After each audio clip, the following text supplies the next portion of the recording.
Saúde os irmãos com a paz do Senhor, amém? Vamos orar para a gente iniciar a nossa aula de hoje. Senhor, nosso Deus e nosso Pai, neste momento nós queremos te agradecer por estarmos mais uma vez reunidos na sua presença, Senhor, para glorificar, meu Pai, para engrandecer o teu santo nome e para aprender da tua palavra. Deus, em nome de Jesus, neste momento nós colocamos diante de ti as nossas vidas, pedimos que o Senhor venha nos fortalecer, que o Senhor, Pai, venha nos dar sabedoria e entendimento da Tua Palavra. Que o Senhor venha renovar as nossas forças, aumentar a nossa fé. Repreendendo, Deus, em nome de Jesus, todo o mal, todo o levante de Satanás, todo o desânimo, meu Deus, toda a frieza, Senhor. Tudo aquilo que não vem de Ti, que o Senhor repreenda em nome de Jesus. Deus, nós cremos que o Senhor é um Deus forte, um Deus poderoso, um Deus soberano, que ouve, Pai, a nossa oração e que está aqui conosco agora, nos conduzindo e nos ensinando. E nós te agradecemos, Deus, por tudo aquilo que o Senhor tem feito nas nossas vidas, todas as bênçãos, meu Pai, por tudo, Deus. E pedimos que o Senhor fique conosco, que o Teu Espírito Santo venha nos dar sabedoria e venha nos fortalecer, Deus. É isso que nós pedimos e te agradecemos em nome de Jesus. Amém? O título da lição de hoje é O Senhor está ali. Nós vamos fazer a leitura que está em Ezequiel, capítulo 48, do versículo 30 ao 35, que diz assim: E estas são as saídas da cidade, desde a banda do norte, 4.500 medidas. E as portas da cidade serão conforme os nomes das tribos de Israel. 3 portas para o norte, a porta de Ruben, uma a porta de Judá, outra a porta de Levi, outra da banda do oriente, 4.500 medidas e 3 portas, a saber, a porta de José, uma, a porta de Benjamim, outra, a porta de Dan, outra, da banda do sul, 4.500 medidas e 3 portas, a porta de Simeão, uma, a porta de Issacar, outra, a porta de Zebulon, outra, da banda do ocidente, 4.500 medidas e as suas 3 portas, a porta de Gade, uma, a porta de Asser, outra, e a porta de Naftali, outra, 18.000 medidas em redor, e o nome da cidade desde aquele dia será O Senhor está ali. Amém? E então hoje nós estamos na última lição desse trimestre que nós estudamos sobre o livro de Ezequiel. E é muito importante a gente assistir às aulas, a gente estudar dessa maneira, porque a gente aprende muito mais. Eu já li o livro de Ezequiel algumas vezes e nenhuma delas eu entendi como eu entendi agora, eu aprendi como eu aprendi agora.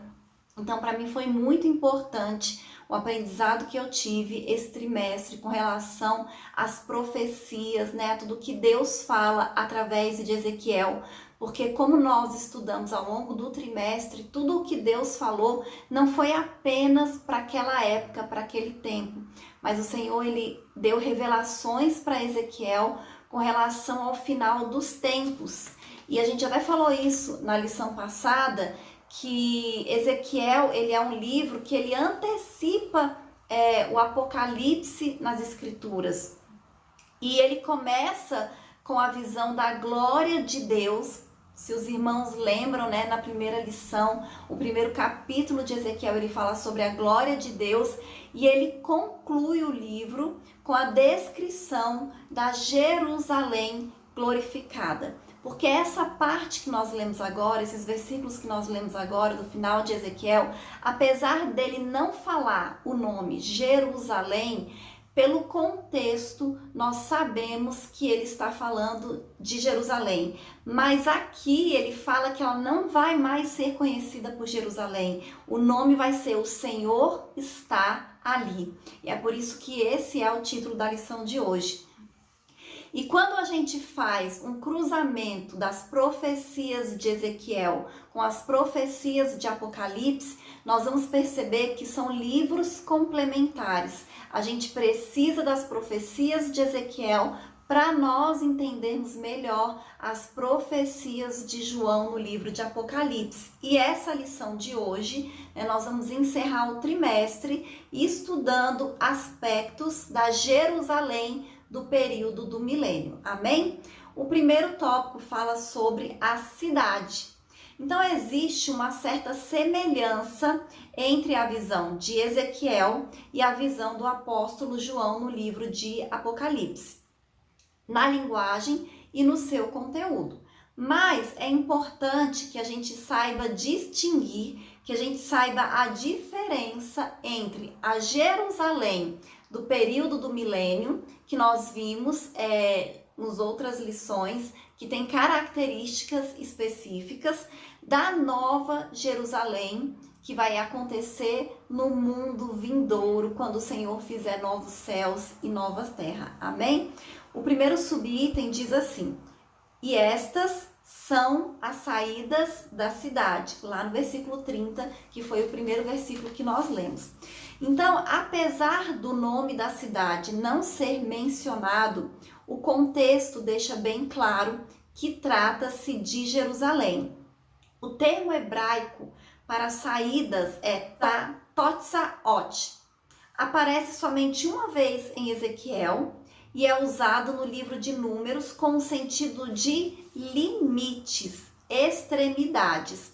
Está lá em Números 34, versículo 4 e 5, versículo 8, versículo 9 e versículo 12. É a mesma palavra, aqui foi traduzido como saídas e em Números foi traduzidos como limite, extremidade.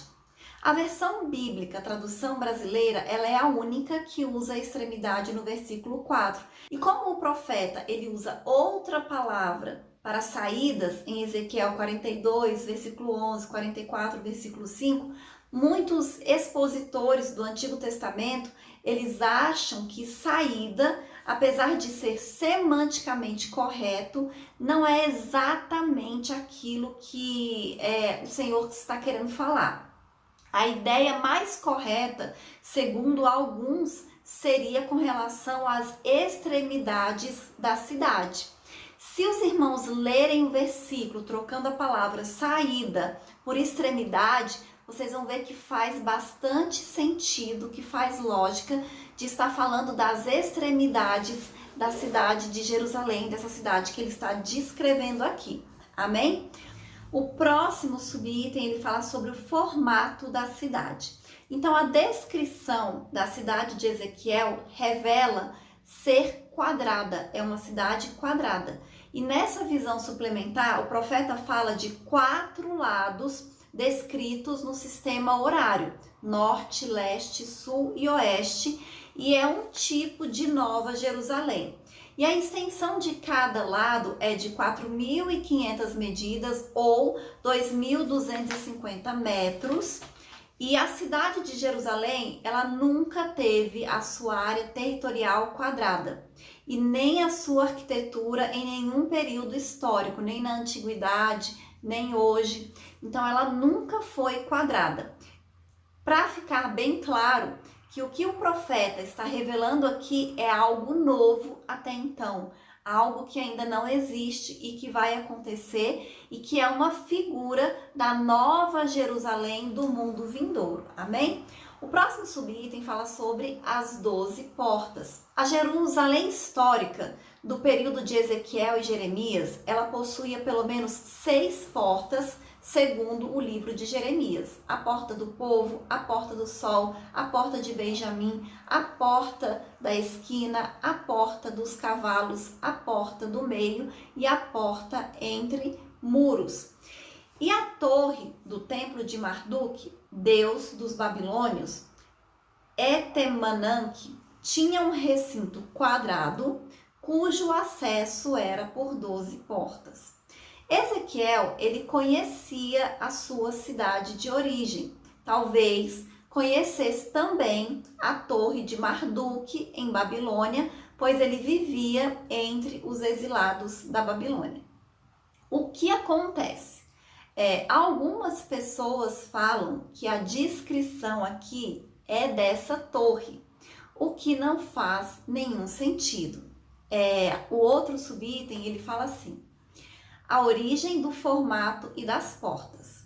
Nós sabemos que Deus, ele é a fonte da revelação e da inspiração da visão da mensagem de Ezequiel.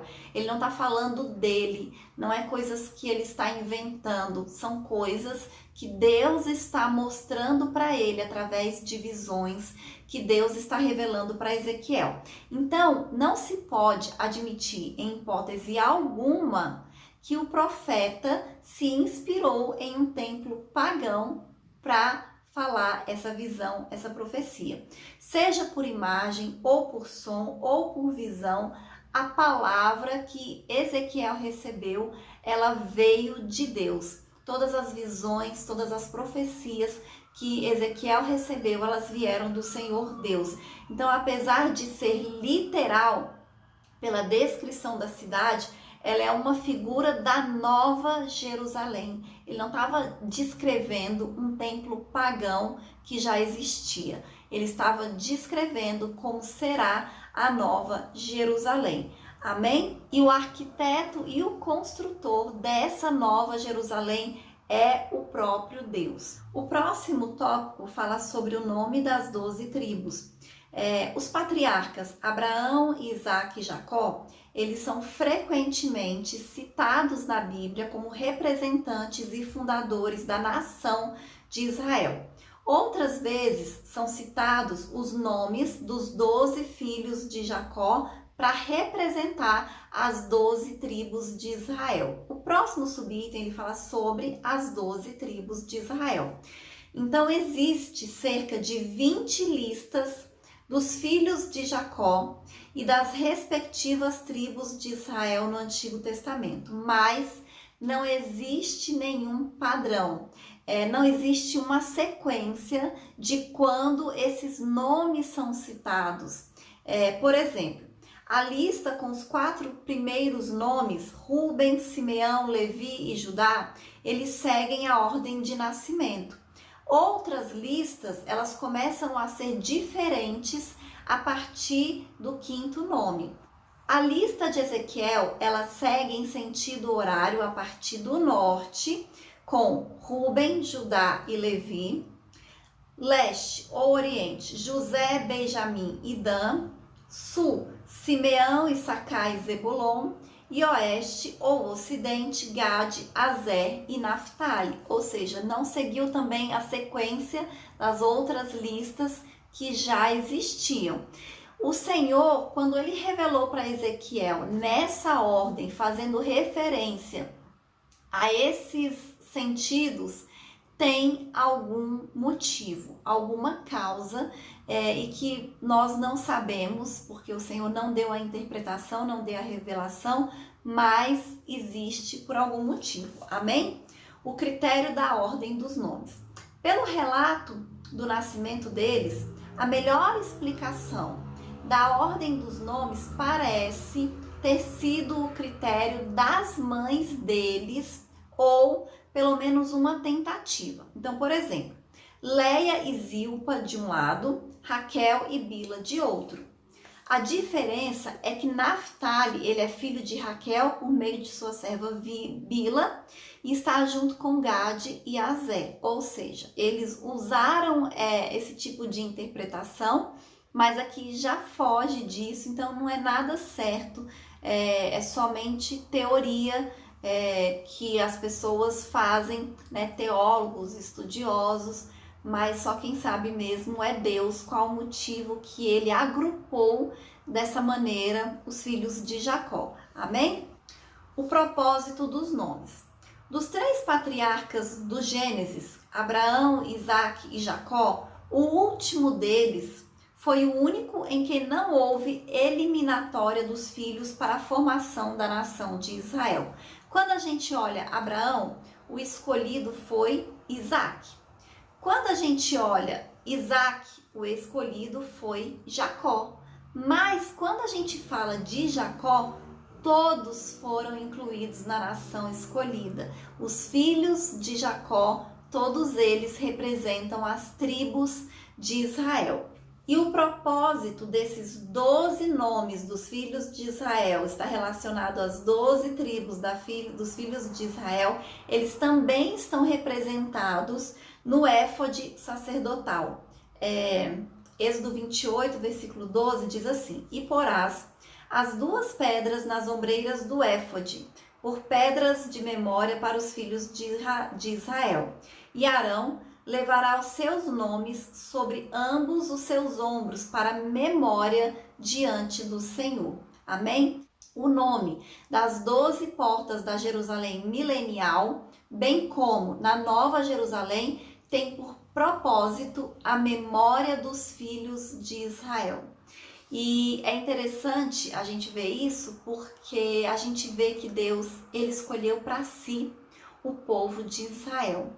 E Deus ele é um Deus que gosta de memoriais, ele não esquece o que aconteceu e ele não quer que o povo esqueça o que ele fez. Essas portas terem os nomes dos filhos de Israel mostra que Deus ele tem uma aliança com Israel e ele não esquece disso. Ele escolheu Israel para ser o seu povo e da mesma maneira ele escolheu os gentios através da igreja para ser também o povo escolhido de Deus. Amém? E o próximo tópico, ele fala assim: o Senhor está ali.